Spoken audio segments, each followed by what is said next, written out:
कोविड-19 यानी सार्स कोविड-2 एक ऐसा वायरस जिसने पूरी दुनिया को घुटनों पर ला दिया। एक ऐसा वायरस जिसने पूरी दुनिया की इकोनॉमी को तबाह कर दिया। इसका ओरिजिन कहां से हुआ ये तो पूरी दुनिया जानती है, लेकिन आधिकारिक तौर पर WHO अब तक इसकी खोज नहीं कर पाया है। 10 लोगों की टीम WHO की चीन में है, लेकिन पिछले 11 महीनों से वो ये तय नहीं कर पाया है कि आखिरकार इस वायरस का ओरिजिन हुआ तो हुआ कैसे। इससे पहले कि WHO खोजे, चीन ने इसकी खोज कर ली।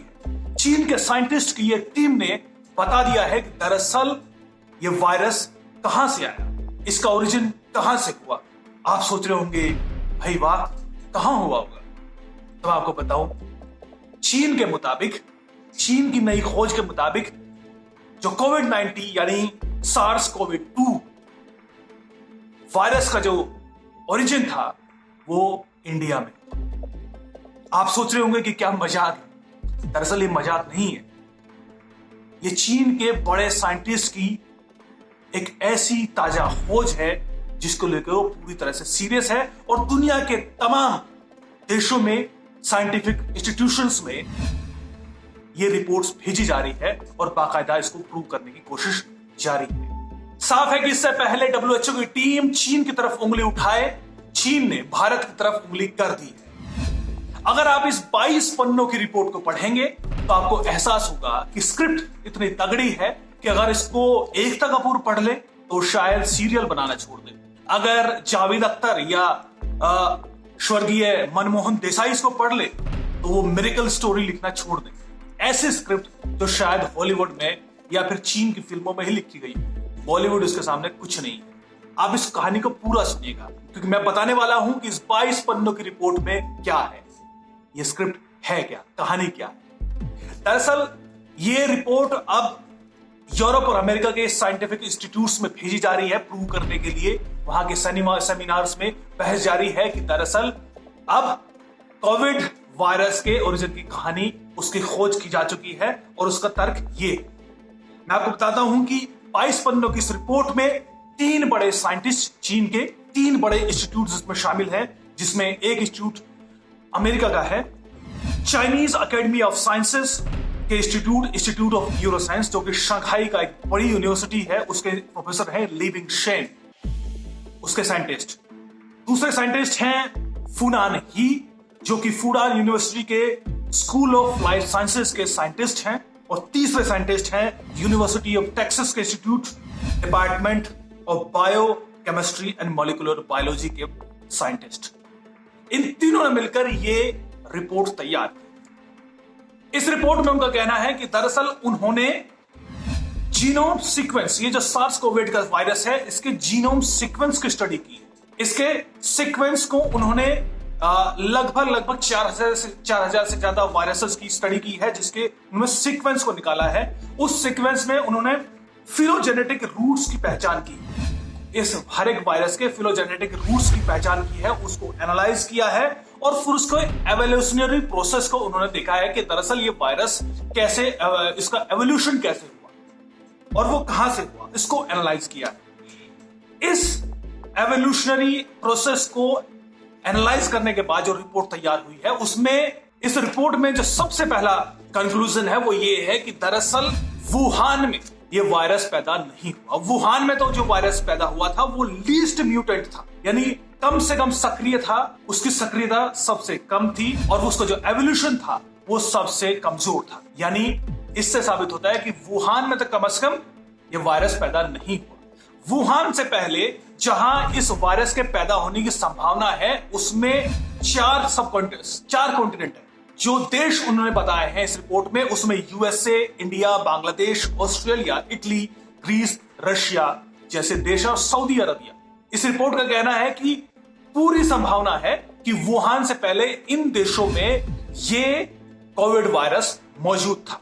यानी वुहान जो पहुंचा वो सबसे बाद में पहुंचा। हालांकि सार्स का जो वायरस था वो पहले से मौजूद था, लेकिन अनडिटेक्टेड था, उसकी डिटेक्शन नहीं हुई थी। वुहान में बस इतना हुआ कि ये वायरस डिटेक्ट कर लिया गया।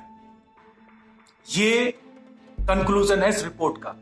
लेकिन इसमें आगे और जीरो इन किया है उन्होंने इस रिपोर्ट में। उसने कहा कि दरअसल जो सबसे ज्यादा संभावना है वो ये है कि ये वायरस पैदा हुआ है भारत में। और पैदा कब हुआ?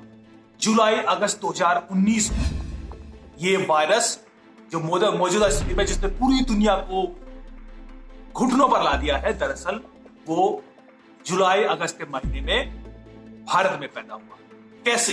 दरअसल इस रिपोर्ट के मुताबिक मई जून 2019 साल 2019 के मई और जून महीने में इंडिया और पाकिस्तान के सेंट्रल और नॉर्थर्न पार्ट में लॉन्गेस्ट हीट वेव रिकॉर्ड की गई। इसके लिए उन्होंने एक विकीपीडिया का एक सोर्स भी कोट किया है। उसके मुताबिक जो हीट वेव थी उससे कहीं ना कहीं वाटर क्राइसिस पैदा हुआ इस पूरे रीजन में, सेंट्रल इंडिया में और नॉर्थर्न इंडिया में और पाकिस्तान के एरिया में।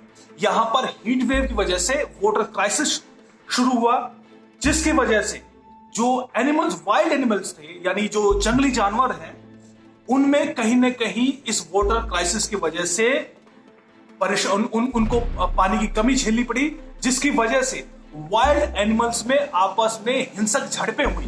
जी हां, इन हिंसक झड़पें, इसको उन्होंने डेडली फाइट्स करार दिया है। उसने कहा कि पॉसिबली जो वाइल्ड एनिमल्स हैं उनमें जो डेडली फाइट्स हुई वो बंदरों के बीच हुई। और यही वो मौका है जो कि जिससे कहीं ना कहीं ह्यूमन कांटेक्ट आया, उन एनिमल से ह्यूमन के बीच में जो कांटेक्ट है उसकी संभावना प्रबल हुई, जिससे उन जानवरों से जो वाटर क्राइसिस की वजह से जो आपसी में डेडली फाइट उनके बीच हुई, जिसकी वजह से ह्यूमंस उसके कांटेक्ट में आए और उसकी वजह से ये जो वायरस है ये लोगों में पहुंचा।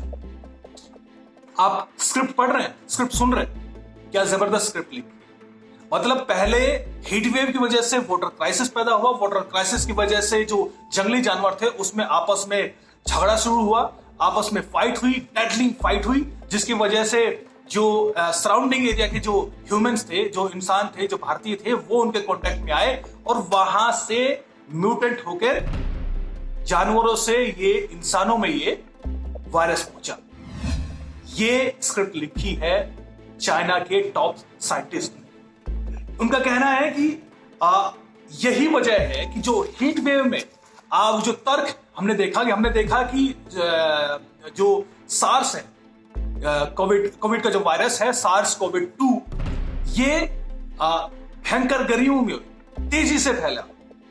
यही इसका तर्क है कि जो ये पैदा भी हीट वेव की वजह से हुआ था, इसलिए ये गर्मियों में भी इसलिए फैला क्योंकि ये हीट वेव में पैदा हुआ था, चाहे जिस कंडीशन में पैदा हुआ, इसलिए ये तर्क भी कहीं ना कहीं गले उतरता है क्योंकि हीट वेव में ये हमने देखा कि तमाम देशों में यानी गर्मियों में ये वायरस तेजी से फैला। हालांकि जो पिछले आंकड़े बताते हैं कि सार्स और मर्स के जो वायरसेस थे वो गर्मियों में कहीं ना कहीं कमजोर पड़ जाया करते थे, काफी स्लो डाउन उनकी म्यूटेंसी हो जाया करती थी, लेकिन इसमें ऐसा नहीं हुआ क्योंकि ये इंडिया में हीट वेव में पैदा हुआ था। मतलब सब कुछ उन्होंने ऐसा रखा है कि अगर आप एकता कपूर के सीरियल देखते होंगे तो आप भी माथा पीट लेंगे। कुछ इसी तरह का उन्होंने स्क्रिप्ट लिखी है और चीन इसको लेकर सीरियस, इसको लेकर बाकायदा तर्क वितर्क किया जा रहा है साइंटिफिक फ्रेटर्निटी में, और जो ये स्टडी रिपोर्ट है ये उनको भेजी जा रही है, साइंस जर्नल्स में इसको प्रिंट कराया जा रहा है, इसको स्प्रेड कराया जा रहा है, बड़े बड़े अखबारों में ये कहीं ना कहीं छप रही है। और आप हैरान मत होना कि आने वाले दिनों में अगर आप द हिंदू, द वायर और द इंडियन एक्सप्रेस जैसे न्यूज़पेपर में इसको साबित करता हुए देखें। दरअसल रिपोर्ट तैयार की जा चुकी है, अब इस प्रोपेगेंडा को दुनिया में फैलाने की मशीनरी चालू हो चुकी है। यह है चीन का प्लान, लेकिन दुनिया उतनी भी बेवकूफ नहीं है जितनी चीन समझने की कोशिश करता है। द डेली मेल ने दुनिया के टॉप बड़े साइंटिस्ट से इस रिपोर्ट का हवाला देकर पूछताछ की है। उन्होंने कहा कि भाई आखिर चीन ये कह रहा है, इसमें कितनी सच्चाई हो सकती है, स्क्रिप्ट तो भयंकर है। तो ग्लासगो यूनिवर्सिटी के डेविड रॉबर्टसन, उनको कहना है कि ये पूरी तरीके से बकवास, वेरी फ्लॉड रिपोर्ट, ये शब्द उन्होंने इस्तेमाल किया है। इसके अलावा और भी कई साइंटिस्ट हैं जिन्होंने इसको पूरी तरह से झूठा और बकवास करार दिया है। लेकिन दोस्तों, चीन को इस रिपोर्ट पे विश्वास हो ना हो, चीन को अपनी प्रोपेगेंडा मशीनरी पे विश्वास जरूर है और वो इसको फैलाने की कोशिश में लगा है। आप जल्द ही इस तरह की रिपोर्ट अपने आसपास के अखबारों में देखेंगे जरूर। लेकिन चीन से ये अकेली खबर नहीं है जो कि एकदम चौंकाने वाली है, दिलचस्प है और बेहद खौफनाक भी है। चीन के नॉर्दर्न चाइना के सांक्षी प्रोविंस में एक खबर आई है जिसके मुताबिक, जिसको खुद ग्लोबल टाइम्स ने रिपोर्ट किया, जिसके मुताबिक हेटेल फिशेस दुनिया भर के देशों में इसका कंजम्पशन होता है और बहुत ज्यादा मात्रा में इसका कंजम्पशन होता है।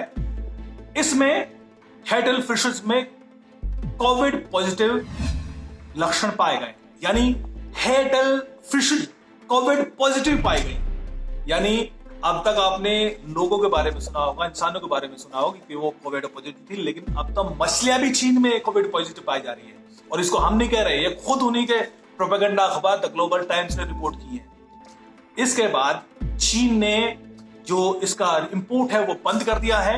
ये इंपोर्ट कहां से की गई थी? ये बीजिंग के पास एक पोर्ट सिटी है तियानजिन, वहां से ये मछलियां जो इंपोर्ट की गई थी। फिलहाल चीन ने इनका कंजम्पशन बंद कर दिया। यानी साफ है कि दुनिया को अब और भी सचेत रहने की जरूरत है। चीन में अभी भी कुछ ऐसे कांड कर सकता है जिससे पहले से घुटनों पर आ चुकी दुनिया लेटने पर मजबूर हो जाए। सावधान रहिए, सुरक्षित। नमस्कार।